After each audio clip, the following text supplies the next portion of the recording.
Hello, in this video I'm going to show you how camera promote looks on the Samsung Galaxy Tab S9. So to open the promote you have to go for the more modes, then select promote, and first of all we are going to focus on this left parameters. So first we can adjust the white balance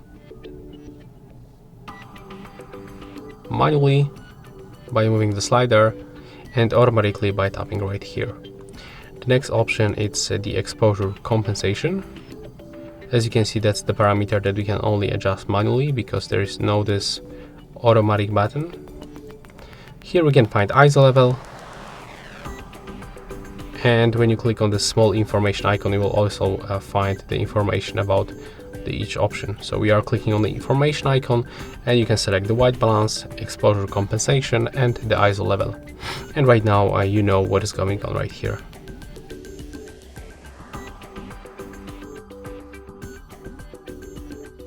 Okay, we can just go to the matrix metering option.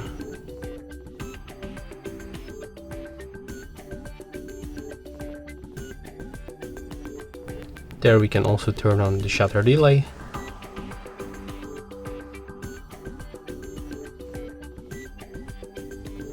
There we go. We can also turn on the flashlight. Just like that. And that's all from the promote on the Tab S9 from Samsung. Hope you like it.